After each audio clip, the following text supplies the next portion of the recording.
ते खराब करण्यात आलेलं आहे। नीटचे जे विद्यार्थी आहेत त्या विद्यार्थ्यांनी आत्महत्या केलेली आहे। सीबीएसईचे 17 लाख स्टुडंट्स जे आहेत त्यांचे पेपर चेक करण्यात गडबड झालेली आहे। सीयूईटीचे जे स्टुडंट्स आहेत त्यांच्या एक्झामचे सर्व्हर डाऊन झालेले आहे। एसएससी जीडीचे 40 लाखांपेक्षा जास्त विद्यार्थी आहेत त्यांच्या पेपरमध्ये धांदली झालेली आहे। तर असे 1 करोडपेक्षा जास्त जेव्हा स्टुडंट्सचे नुकसान होतो, अशा स्टुडंट्सचं जेव्हा फ्युचर पूर्णपणे तुम्ही बर्बाद करायला बघताय, कधीपर्यंत हे असं चालणार? कुठं ना कुठं कोणाला तरी जिम्मेदारी घ्यावं लागेल। आणि याचमुळे काल आम्ही जंतर मंतरवर जे प्रोटेस्ट केला त्याच्यात आम्हाला खूप जास्त रिस्पॉन्स भेटला। आणि त्यावरनं आपल्याला एक गोष्ट आता कळते की या देशातला तरुण जो आहे, जो जेनझी जो आहे, तो या सरकारला आता घाबरणार नाहीये। तुम्ही देशाचं नुसतं वाटोळं करून टाकलेलं आहे, ना रोजगार देताय मुलांना, ना त्यांच्या परीक्षा तुम्ही बरोबर घेताय, तर करायचं काय या मग सरकारचं? तर या सरकारला आता या देशातला तरुण घाबरत नाहीये आणि तो आता रस्त्यावर येणार। आणि जोपर्यंत धर्मेंद्र प्रधान जे शिक्षा मंत्री आहेत ते राजीनामा देणार नाही, तोपर्यंत हे आंदोलन मागे सरकणार नाही। धर्मेंद्र प्रधानचा राजीनामा आम्ही घेऊनच राहू आणि पुढच्या येत्या काळात आम्ही हे आंदोलन अजून तीव्र करू। धन्यवाद। इंस्टाग्रामवर प्रचंड फॉलोअर्स आहेत, म्हणजे मिलियनवर आहे, त्या तुलनेनं गर्दी होईल असं वाटलं होतं का? आणि कालच्या एकूण आंदोलनाबद्दल तुझं स्वतःचं मत काय, किंवा खरंच एवढा मोठा रिस्पॉन्स होता का? अनेक जण प्रश्न उपस्थित करतात की रिस्पॉन्स नव्हता। फोटो पाहिले, मला वाटतं सगळ्यांनी मला फोटो व्यतिरिक्त सोडून काय बोलायची गरज नाहीये। तेवढे तरुण जे आले होते त्यांच्याबद्दल तुम्ही काय म्हणणार आहे? ते तरुण काय, त्यांचे जे इश्यूज होते ते बरोबर नव्हते असं तुम्हाला म्हणायचंय? किंवा ती आणलेली गर्दी होती? मी तर स्वतः काल अमेरिकेवरनं 8 वाजता पोहोचलो इंडियामध्ये, तिथून मी डायरेक्ट एअरपोर्टला गेलेलो आहे। आणि त्यानंतर तुम्ही म्हणताय जे लोक आले होते ते कमी आले होते, काय आले होते? पूर्ण जंतर मंतर भरलेलं होतं। तुम्ही स्वतः सगळ्यांनी फोटो पाहिलेले आहे आणि त्याच्यानंतर तुम्हाला असं वाटतं प्रतिसाद नव्हतो। मग प्रतिसाद काय असतो? जेवढी जागा होती त्याच्यापेक्षा जास्त लोक भरलेली होती तिथं। आता याच्यामध्ये केंद्रीय शिक्षण मंत्र्याचा राजीनामा घेऊन सगळे प्रश्न सॉल्व्ह होतील का? माझं असं म्हणणं आहे, जर तुम्ही राजीनामा नाही घेऊ शकत तर मग दुसरे प्रश्न कसं काय सॉल्व्ह करणार? अकाउंटेबिलिटी कुठेतरी फिक्स झाली पाहिजे। फंडामेंटली बोलायला गेलं तर सिस्टम तेव्हा फिक्स होईल जेव्हा कोणी जिम्मेदारी घ्यायला तयार असेल। जर जिम्मेदारी कोणी घेणारच नाही तर सिस्टम कुठून ठीक होणार आहे? नेक्स्ट क्वेश्चन ते आम्ही लवकरच सांगू। जसं आम्ही सांगितलं, आता आंदोलन हे आम्ही देशभर करणार आहे। पण आता 6 दिवसाचा अल्टिमेटम आहे, 6 दिवसाचा। त्या अल्टिमेटम नंतर काय भूमिका असणार, हा या सगळ्याकडे सगळ्यांचं लक्ष आहे। आता हे आम्ही आंदोलन अजून वाढवणार आहे आणि जर त्यांनी 6 दिवसात राजीनामा नाही दिला, आम्ही पुन्हा एकदा जमिनीवर येऊ। पुढे काय बहाणे करणार आहेत का? चालू आहे, ते चालू आहे। पुढचा प्लॅन काय ठरवला? आता सध्या तरी मी घरी आलेलो आहे, 1-2 दिवस थांबेल मी। आता याच्यानंतर बघू, आता पुढचा निर्णय घेऊ। आज पहिलाच दिवस आहे माझा घरी। आपण पंतप्रधान मोदींवर काहीच बोलत नाही। राजीनामा त्यांनी घेतला पाहिजे हे आम्ही आधीपासून म्हणतोय। जर शिक्षा मंत्र्यांचं अकाउंटेबिलिटी फिक्स होत नाही, ते याच्यात पंतप्रधानांची जिम्मेदारी आहे। जर ते रशिया आणि युक्रेनचं युद्ध थांबवू शकतात तर पेपर लीक थांबवू नाही शकत ते। ज्यावेळेस सुप्रीम कोर्टामध्ये झुरळ हा शब्द उच्चारला होता, झुरळ शब्द उच्चारल्यानंतर ही सगळी ऍक्टिव्हिटी सुरू झाली। देशभरातले सगळे तरुण झुरळ म्हणून संबोधून, स्वतःला संबोधून तुला रिस्पॉन्स दिला होता, पाठिंबा दिला होता। त्यानंतर हा विषय हातात घेतला। हा केवळ एकच विषय असणार आहे का? या सगळ्या पुढच्या काळामध्ये जे काही सरकार विरोधी विषय असतील किंवा आणखी काही मुद्दे असतील ते हाती घेणार आहेत? काय अजेंडा असणार आहे अशी एक उत्सुकता सगळ्यांना आहे। जे युवकांचे मुद्दे आहे, मग तो शहरी भागातला युवक असो का ग्रामीण भागातला युवक असो किंवा तो शेतकरी युवक असो का कामगार युवक असो, आम्ही प्रत्येकाचे मुद्दे उचलणार आहे। एकूण राजकीय परिस्थितीबद्दल काय वाटतंय? राजकीय परिस्थिती काय ते तुम्ही बघताच आहे। एका सटायर मधून जन्मलेल्या पार्टीला एवढा समर्थन भेटते ते कशामुळे भेटतोय? कारण की जेवढे राजकीय पक्ष आहे किंवा जे सरकार आहे त्यांच्याकडून या युवकांना आता काहीच अपेक्षा राहिलेल्या नाही आहे। पक्षाची नोंदणी वगैरे काय होईल? आता त्यासाठी खूप सगळं लवकर आहे। मी कालच इंडियामध्ये आलेलो आहे, 15 दिवसाआधी आमचं हे सगळं सुरू झालेलं आहे। तर आता त्यावर काही बोलणं खूप लवकर असेल। आम्ही ज्या लोकांनी आम्हाला सपोर्ट दिला आहे, ज्यांनी आमची मेंबरशिप घेतलेली आहे, त्या लोकांशी आम्ही संवाद करू, डायलॉग करू।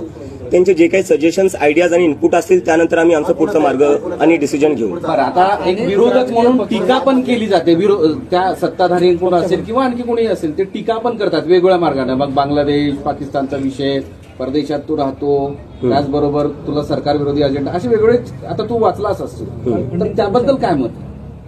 माझ्यावर जे टीका केल्या त्या केल्या, ठीक आहे। आज मी तुमच्या समोर बसलोय, भारतात बसलोय, काल मी प्रदर्शन केलं। तुम्ही एका पाकिस्तानीला मग दिल्लीत प्रदर्शन करू देता हे म्हणायचंय तुम्हाला? आणि दुसरी गोष्ट माझ्यावर टीका करताय, ठीक आहे। वेदांत नावाचा 17 वर्षाचा स्टुडंट सीबीएसईचा, त्याला या सरकार आणि मीडिया, जे मेनस्ट्रीम मीडिया आहे त्यांनी पाकिस्तानी म्हणलेले। जो मुलगा 17 वर्षाचा आहे त्याचं फक्त एकच काम होतं, मेहनत करायची आणि परीक्षा द्यायची. त्यांनी परीक्षा दिली. परीक्षामध्ये त्याला जेव्हा कळलं की त्याची मार्कशीट चुकीची चेक झाली, तो कारभार त्यांनी उघड आणला, तेव्हा तुम्ही त्याला पाकिस्तानी म्हणले. या देशात तुम्ही कोणाला पाकिस्तानी म्हणणार आहे? त्या वेदांतला तुम्ही पाकिस्तानी म्हणताय, जो एक सीबीएसईचा स्टुडंट आहे. मला तुम्ही पाकिस्तानी म्हणताय. तुम्ही काही पत्रकारांना पाकिस्तानी म्हणतात, तुम्ही विरोधकांना पाकिस्तानी म्हणता. मग आहे कोण? भारतीय आहे कोण? फक्त भाजपवाले आणि IT सेलवाले भारतीय आहेत का? आणि आम्ही सगळे पाकिस्तानी? कधीपर्यंत चालणार आहे? तुम्ही तुमची जिम्मेदारी नीट करा, तुम्ही तुमची कामं नीट करा. आम्हाला काय बोलायची गरज पडणार आहे? नाही, मी अमेरिकेत जाणार नाही. आता मी इथे सगळं जाणार. आंदोलन उभं राहिले काय दडपण आहे म्हणावं? काय हे सगळं आंदोलन उभं राहिले, प्रतिसाद मिळतोय, दडपण आहे म्हणावं? दडपणीच जिम्मेदारी आहे. युवकांचा प्रतिसाद चांगला आहे, पण जे उच्च विचारवंत वगैरे अशा लोकांचा काही प्रतिसाद आपल्याला मिळतो, जसं प्रकाश राज वगैरे आपण एकत्रित केले. हो, सोनम वांगचुक पेक्षा मोठं कोण असू शकतं? विश्वंभर चौधरी, अंजली दामनिया, काल त्यांनी समर्थन दिलेलं आहे. तर असे अजून लोक आमच्याशी जुडत आहेत. प्रशांत भूषण, संजय हेगडे जे सुप्रीम कोर्टचे लॉयर आहे, तेही आमच्यासोबत जुडत आहेत.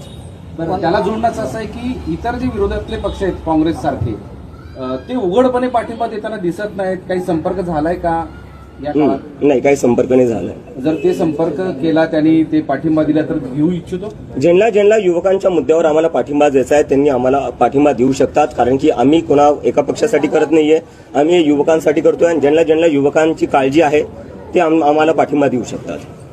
आपला माजी पक्ष आहे आम आदमी पार्टी, तर त्यांनी काय पाठिंबा वगैरे दिला किंवा त्यांच्या काही संपर्कात आहेत आपण? संपर्कात नाहीये, पण मी जसं आधी म्हणलं, ज्या पक्षांना किंवा लोकांना युवकांची काळजी आहे आणि युवकांच्या मुद्द्यांवर थोडंफार काही वाटत असेल त्यांना, तर त्यांनी आम्हाला समर्थन द्यावं. कारण की आमची जी पूर्ण मूव्हमेंट आहे ती सगळे जे युवक आहे ज्यांच्यासोबत शिक्षणात काही चांगलं होत नाहीये, शिक्षण व्यवस्था आपली कोलॅप्स झाली आहे, बेरोजगारी आपल्या देशात मागच्या 40 वर्षात सगळ्यात जास्त आहे.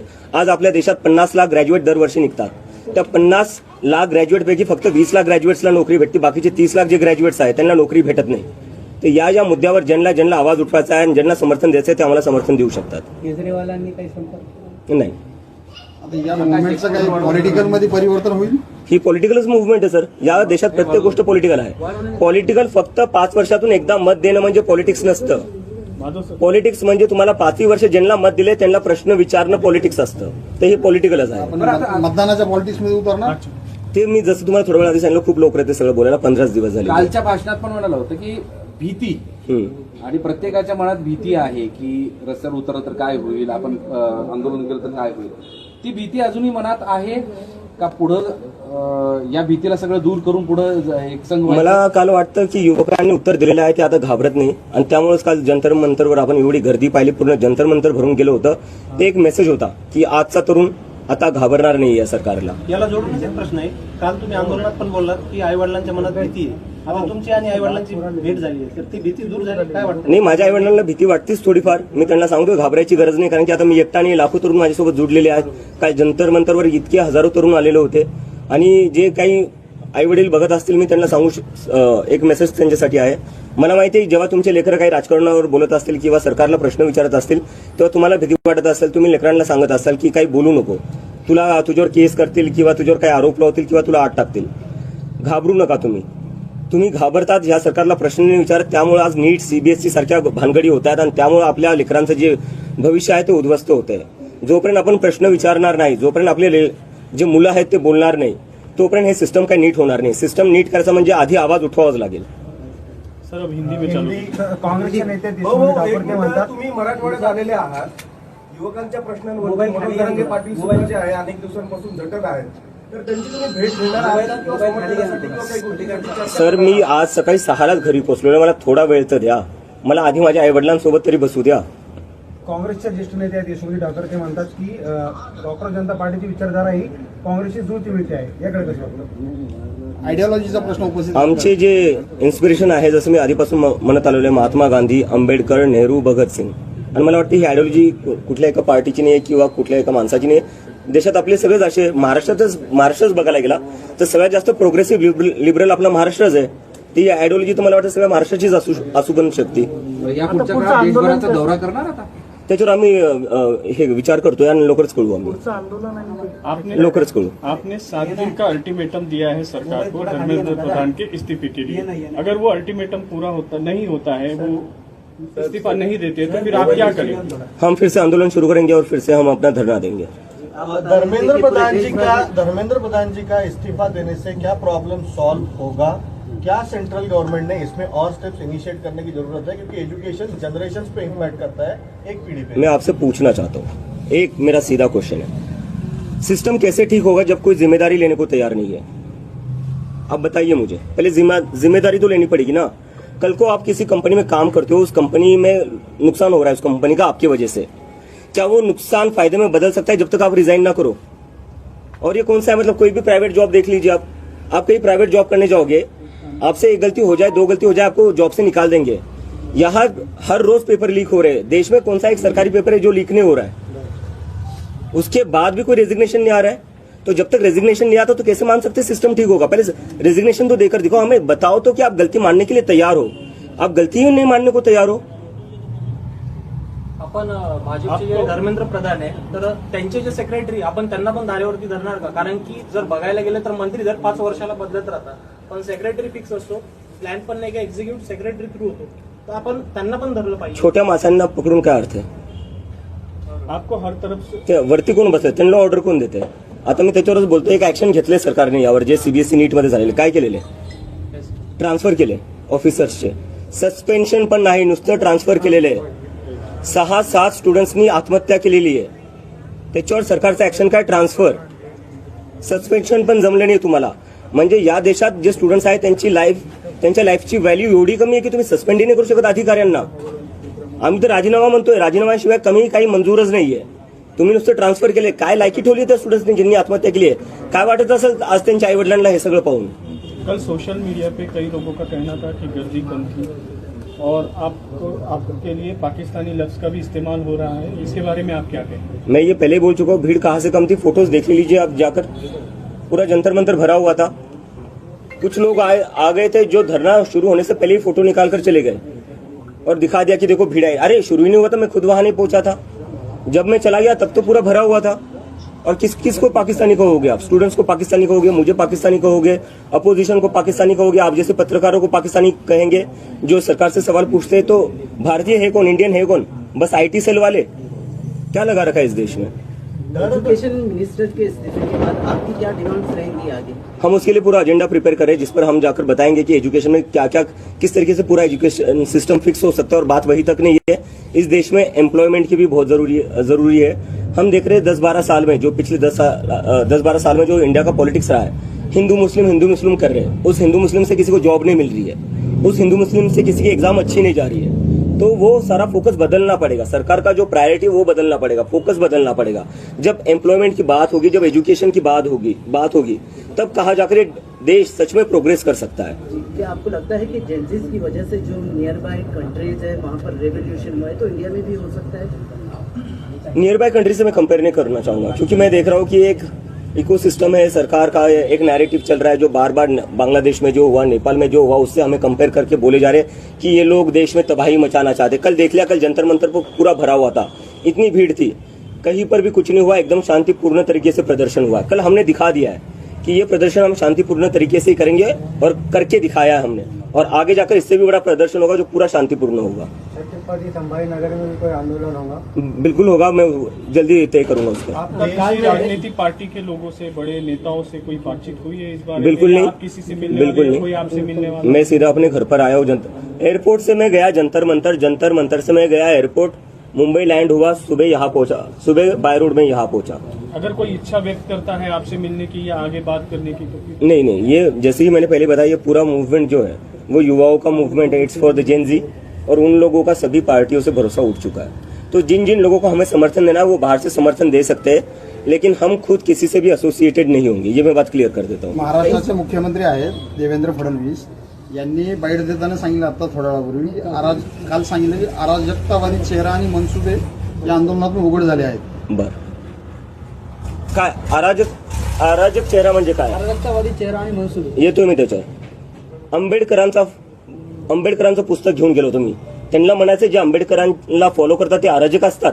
जे भीमचे घोषणा देत होतो मी, त्यांना हे म्हणायचं जे भीमच्या घोषणा अराजकता आहे। देवेंद्र फडणवीस जे आपले मुख्यमंत्री आहेत त्यांनी थोडा ना विचार करावा। ते यूपीचे मुख्यमंत्री नाही, ते महाराष्ट्राचे मुख्यमंत्री आहे, जो महाराष्ट्र प्रोग्रेसिव्ह आहे, सेक्युलर आहे, पुरोगामी विचारांचा आहे।